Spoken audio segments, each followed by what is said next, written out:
एक बार Albert Einstein train में सफर कर रहे थे। जब टिकट चेकर उनके पास आया तो वह अपनी टिकट दिखाने के लिए अपना हाथ जेब में डालें। जेब में टिकट ना मिलने पर उन्होंने अपने सूटकेस को चेक किया, वहां भी टिकट को ना पाकर वह टिकट को अपनी सीट के आसपास खोजने लगे। यह देखकर टिकट चेकर ने अल्बर्ट आइंस्टाइन से कहा कि तुम्हारा टिकट गुम हो गया हो तो कोई बात नहीं, मैं तुम्हें अच्छी तरह से पहचानता हूँ, मुझे पूरा यकीन है कि आपने टिकट जरूर खरीदा होगा।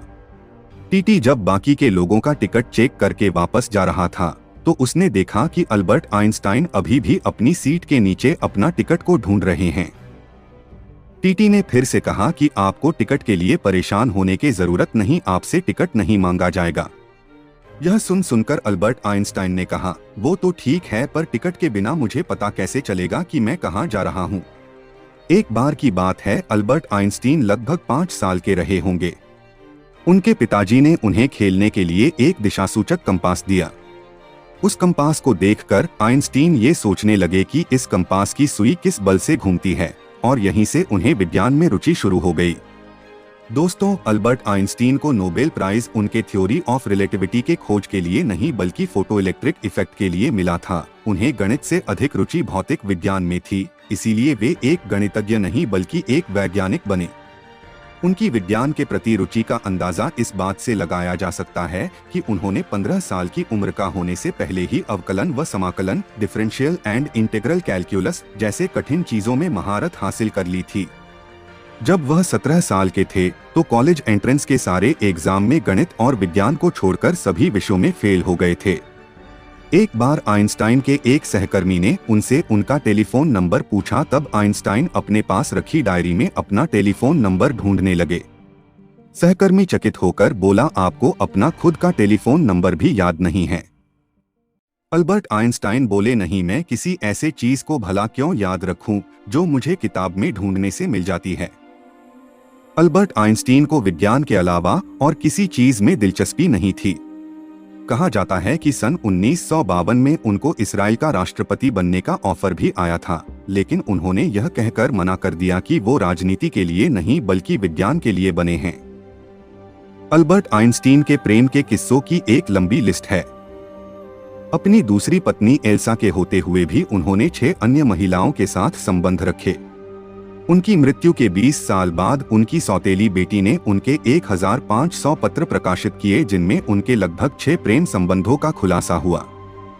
टाइम मशीन की कल्पना भी सबसे पहले आइंस्टीन ने ही की है और इस विषय पर उन्होंने कई शोध भी किए थे। आइंस्टीन को नई भाषाएं सीखने में काफी दिक्कत होती थी। तभी तो जर्मन ही केवल एकमात्र भाषा थी जिसे वह ठीक से बोल समझ पाते थे। अल्बर्ट आइंस्टीन अपने पूरे जीवन एक मानसिक रोग साइकियाट्रिक डिसऑर्डर से पीड़ित रहे, जिसके कारण वे हर चीज को 2 से 3 बार दोहराया करते थे। उन्हें चीजों को टेक्स्ट के बजाय पिक्चर्स के रूप में याद रखना ज्यादा पसंद था। वो कहते थे कि वह कोई भी ऐसी चीज याद नहीं रखते जिसे 2 मिनट में ढूंढा जा सकता हो। अल्बर्ट आइंस्टीन कहते थे कि उनका दिमाग उनकी प्रयोगशाला थी और फाउंटेन पेन उनका उपकरण। जब लोग आइंस्टाइन से उनकी प्रयोगशाला के बारे में पूछते थे तो वे केवल अपने सर की ओर इशारा करके मुस्कुरा देते थे। एक वैज्ञानिक ने उनसे उनके सबसे प्रिय उपकरण के बारे में पूछा तो आइंस्टीन ने उसे अपना फाउंटेन पेन दिखाया।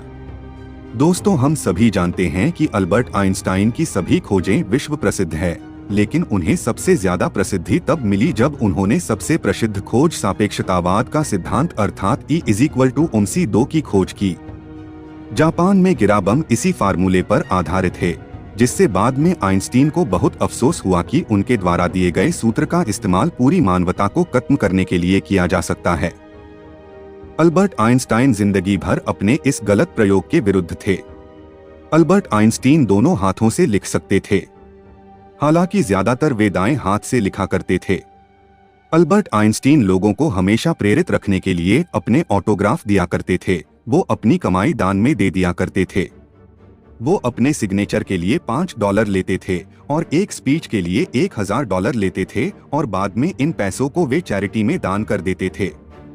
दोस्तों, उनकी याददाश्त को लेकर काफी किस्से प्रचलित हैं।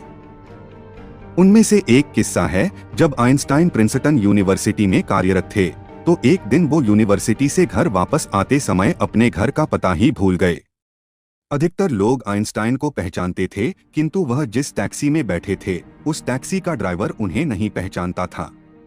आइंस्टाइन ने ड्राइवर से कहा कि क्या तुम्हें आइंस्टाइन का पता मालूम है? तो ड्राइवर ने जवाब दिया, प्रिंसटन में भला कौन उनका पता नहीं जानेगा। यदि आप उनसे मिलना चाहते हो तो मैं आपको उनके घर तक पहुंचा सकता हूं। तब आइंस्टाइन ने ड्राइवर को बताया कि वही अल्बर्ट आइंस्टाइन है और अपने घर का पता भूल गए हैं। यह जानकर टैक्सी ड्राइवर ने उन्हें उनको घर तक पहुंचाया और आइंस्टाइन के बार बार आग्रह करने के बावजूद भी टैक्सी का भाड़ा नहीं लिया। आइंस्टीन चाहते तो और भी जी सकते थे। उनके अंतिम समय में डॉक्टर्स ने उनका ऑपरेशन करना चाहा, लेकिन उन्होंने यह कहकर मना कर दिया कि आर्टिफिशियल तरीके से जीने में कुछ मजा नहीं है, मुझे जितना जीना था मैंने जी लिया है। दोस्तों, आइंस्टीन ने मरने से पहले अपने अंतिम क्षणों में उनके कमरे में मौजूद नर्स को जर्मन भाषा में कुछ कहा था, लेकिन उस नर्स को जर्मन भाषा नहीं आती थी। तो इसी के साथ आइंस्टीन के कहे अंतिम शब्द एक राज की तरह दफन हो गए। ऐसी मजेदार वीडियो देखने के लिए चैनल को अभी सब्सक्राइब करें। अल्बर्ट आइंस्टीन 10 घंटे से भी ज्यादा समय तक सोया करते थे। इसके अलावा उन्हें कार चलाना भी पसंद नहीं था। इसके बजाय उन्हें पैदल चलना और बाइक दौड़ाना ज्यादा भाता था। आइंस्टीन की व्यस्तता के चलते उनका तलाक हो गया था। जब उन्हें नोबेल प्राइज मिला तो उस पैसे को तलाक के बाद अपनी पत्नी को दे दिया था। आइंस्टीन को सिगार पीने का भी बहुत शौक था। कहा जाता है कि वो अपनी बुद्धि का श्रेय अपनी धूम्रपान की लत को दिया करते थे। गैलीलियो गैलीली उनके सबसे पसंदीदा वैज्ञानिक थे। और रोचक बात यह है कि जिस वर्ष आइजक न्यूटन का जन्म हुआ उसी वर्ष गैलीलियो की मृत्यु हुई, और जिस वर्ष आइंस्टीन का जन्म हुआ उसी वर्ष मैक्सवेल का स्वर्गावास हुआ।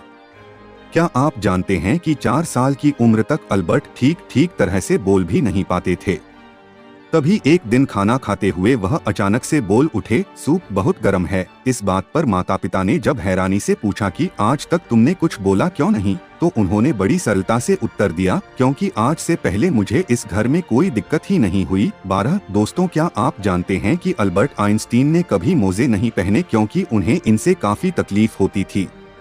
साथ ही साथ उनमें जल्दी से छेद भी हो जाते थे, और न ही कभी शेविंग क्रीम का उपयोग किया। और उन्होंने अपने बाल को कंघी करना भी बिल्कुल पसंद नहीं था, इसलिए वे अपने बाल को कभी कंघी नहीं करते थे।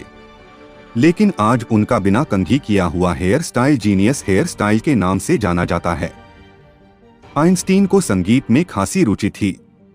उनकी मां वायलिन बजाया करती थी, जिससे उन्हें अंदर से काफी सुकून मिलता था। अल्बर्ट ने एक बार यह तक कह दिया था कि यदि वे एक वैज्ञानिक न होते तो जरूर एक संगीतज्ञ होते। हालांकि वह बहुत ही अयोग्य संगीतकार थे। कई बार तो धुरंधरों के बीच में बैठकर भी बेसुरा संगीत आत्मविश्वास के साथ बजाते थे और लोगों की ओर दाद देने के लिए देखते। बाकी लोग हंसते, लेकिन उनकी पत्नी हमेशा उनकी हौसला अफजाई करती। इसके अलावा उन्हें पक्षियों की आवाजें सुनना भी बहुत पसंद था। दोस्तों, अल्बर्ट आइंस्टीन बड़ी बड़ी बातों को याद रख लेते थे, पर क्या आप जानते हैं, अक्सर छोटी छोटी बातें वो भूल जाया करते थे। वो अक्सर तारीखें, फोन नंबर और नाम भूल जाया करते थे। अल्बर्ट आइंस्टीन को अपनी स्कूली शिक्षा व्यवस्था से बहुत घृणा थी। उनके कुछ विषयों के शिक्षक उन्हें एक आदर्श छात्र, जबकि कुछ अन्य विषयों के शिक्षक उन्हें एक मूर्ख छात्र समझा करते थे। यह वीडियो कैसा लगा हमें कमेंट करके बताएं। धन्यवाद।